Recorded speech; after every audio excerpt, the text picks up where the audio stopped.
Donc, bonjour à tous, je me présente Fanny Malard, directrice scientifique au pôle national Recherche-Action de la Société nationale de protection de la nature, la SNPN, et je suis accompagnée pour cette présentation par Félix Geoffroy Oui, Félix Geoffroy, chargé de recherche en biostatistique et modélisation à la SNPN. et également avec Lorenzo Arduino. Lorenzo Arduino, coordinateur réseau et plaidoyer zones humides. Et nous allons vous présenter un programme de recherche-action sur les mares et petites zones humides fondé sur la collaboration avec les acteurs, donc à la fois les experts naturalistes, les chercheurs et les citoyens, et qui s'appelle les oasis du climat et de la biodiversité. Alors nous, on va s'intéresser aux mares et petites zones humides par rapport à deux grands enjeux. Un premier enjeu lié à la biodiversité, puisque malgré que ce soit des milieux de petite surface, on va y retrouver toute une biodiversité importante.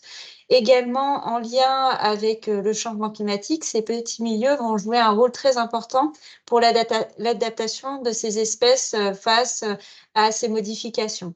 Le deuxième enjeu, c'est lié au climat, puisque d'après la bibliographie, ce sont des bons puits de carbone si les mares sont en bon état de conservation, et également des îlots de fraîcheur. Donc pour nous, c'est vraiment des modèles qui sont à la fois polyvalents, qui sont également simples à mettre en œuvre en termes d'aménagement du territoire et efficaces pour ces deux grands enjeux sur l'ensemble des territoires. Et dans le cadre de notre programme de recherche-action, on travaille sur la protection, la restauration et la création de réseaux de mares. On pose 4 grands objectifs. Un premier objectif de connaissance avec un état des lieux de la situation des mares à l'échelle nationale et la co-création d'un plan national mares. Également le développement d'un observatoire participatif sur les mares qui nous permet, dans un deuxième axe de recherche, de mobiliser toutes ces données pour identifier des secteurs en jeu de conservation qui nous permettent, en troisième objectif, de mettre en place des actions de restauration et de création de réseaux de mares via des chantiers participatifs. Et enfin, le dernier objectif qu'on va mettre en place au fur et à mesure du temps du programme, ça va être d'évaluer par des indicateurs de résultats l'efficacité des actions que l'on mène dans le cadre de ce programme que nous avons mis en place depuis 2023. Et dans le cadre de ces différentes actions, nous allons présenter tout d'abord l'objectif de connaissance avec donc l'état des lieux sur la situation des mares. Merci Fanny. Oui, du coup, depuis avril 2023, la SNPN a enquêté à la recherche des types d'acteurs et des pratiques qu'ils engagent sur le terrain, ceux en métropole et dans les Outre-mer. La ligne directrice de la SNPN tout au long de ce travail est à terme de mettre en valeur les initiatives sur les territoires et de faire remonter les besoins du terrain afin d'engager une dynamique nationale pour mieux préserver ces écosystèmes qui sont peu considérés. Pour ce faire, nous avons mené des entretiens et lancé une enquête en ligne.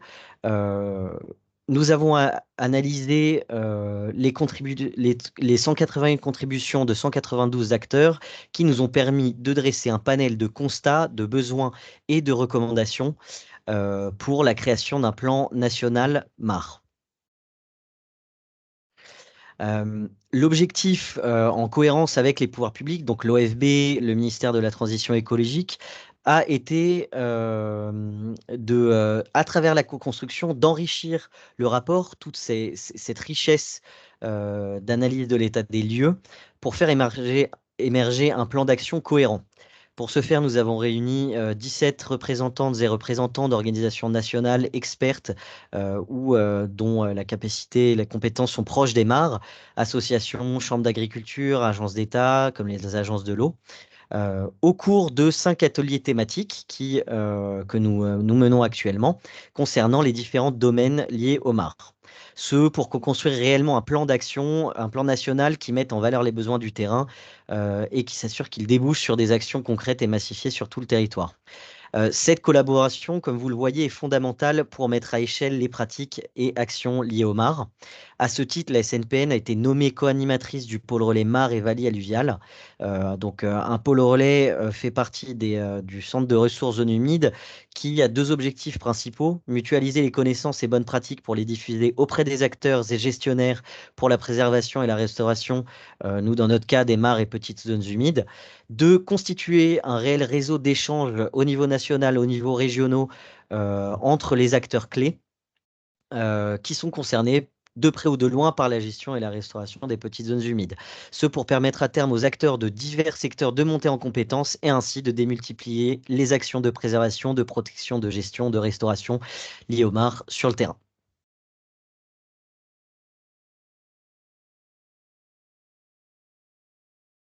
Et en lien avec cet état des lieux, donc ce qui est ressorti en termes de besoins, c'est ce besoin d'avoir en fait une centralisation de l'ensemble des données pour avoir une situation globale des mares en France.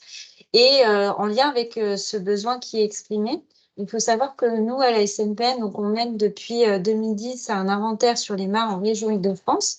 Et on avait donc une plateforme que l'on a mis au goût du jour et qui est open source, avec donc ce développement d'une plateforme d'Oasis du climat et de la biodiversité, qui permet d'avoir donc différentes informations que l'on peut renseigner, donc soit en tant que citoyen ou soit en tant qu'expert.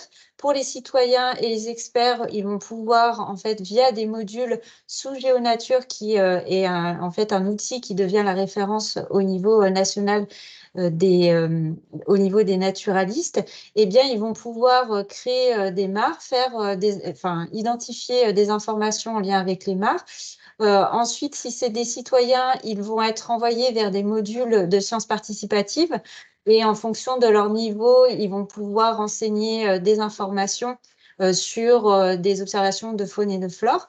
Et puis, dans un deuxième temps, si ce sont des experts, ils vont pouvoir renseigner les informations via des modules liés à des protocoles naturalistes qui sont en lien avec les protocoles standardisés au niveau national, comme STELI, POP Amphibia.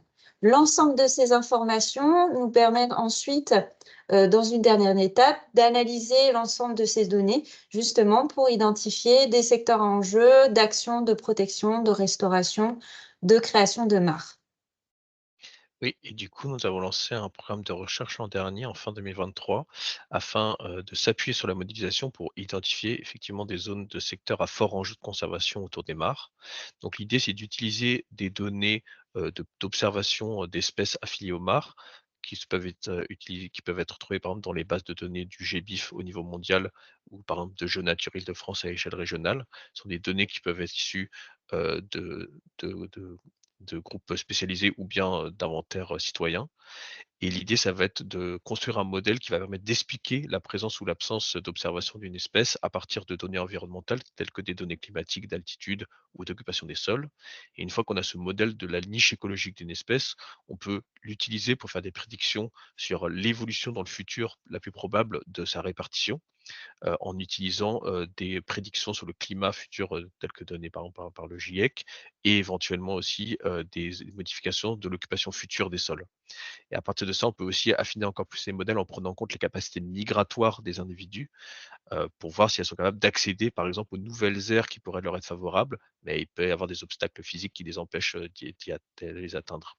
Donc l'idée, c'est de faire ça sur plusieurs espèces affiliées aux mares, donc des tritons, des grenouilles, des libellules, par exemple, et de croiser les résultats de ces différentes espèces en créant des cartes de biodiversité qui vont permettre après, sur le site de l'observatoire, aux collectivités, aux personnes sur le terrain, aux associations, de pouvoir identifier des zones sur lesquelles elles vont mener en priorité des actions de création ou de restauration de mares, par exemple. Fanny, je te rends la parole. Et donc effectivement, tout ce travail de modélisation va prendre du temps, puisque c'est du temps de recherche. Et en lien donc avec cette identification des zones à enjeu, on peut déjà commencer à identifier ces secteurs via la connaissance du terrain, donc via l'expertise sur le territoire, pour mettre en place des actions de protection, restauration et création. Et c'est ce que nous avons mené dans la région Île-de-France, qui est pour nous le secteur pilote de la mise en place du programme et des différentes actions. Et notamment dans cette région, nous avons mis en place des actions en lien avec des chantiers participatifs sur la création notamment de 3 mares sur la commune de Dourdan. On a mobilisé plus de 70 personnes, donc à la fois des citoyens, du grand public, mais également des scolaires, donc qui ont plus participer et aussi apprendre les différentes étapes de création d'une mare. Également, via des outils d'animation, on a pu leur faire comprendre le rôle et l'importance des mares et qui deviennent en fait ambassadeurs de la protection de ces petits milieux et qu'ils en parlent en fait autour d'eux et que ça puisse voilà, permettre de sensibiliser d'autres publics par la suite. L'ensemble de ces différents chantiers ont été menés sur l'année 2023 et en 2024, on va passer à une trentaine de projets de création et de restauration de mares en région Île-de-France. Et l'objectif de l'ensemble de ces différentes actions que l'on mène et que l'on met en place, donc notamment sur ce secteur d'études pilotes, on propose de pouvoir le transposer dans d'autres territoires, dans d'autres zones climatiques, ce qui nous permettrait de pouvoir comparer les différentes actions de connaissance, de recherche, également de restauration, de création. Et notamment, c'est ce que nous menons cette année avec un déploiement en Nouvelle-Aquitaine, plus particulièrement sur le milieu dunaire, donc les dunes, où on met en place des actions aussi de restauration et de création de réseaux de mares. Et on le propose également de déployer ça, pas qu'en France métropolitaine, mais également auprès des territoires d'outre-mer, en mobilisant l'ensemble des acteurs. Donc, on vous remercie de votre attention. On reste disponible pour échanger avec vous sur les différentes actions du programme. Vous avez ici nos contacts. Et puis, Lorenzo, qui est sur place avec vous, va pouvoir maintenant échanger avec vous et répondre à toutes vos questions. Merci encore.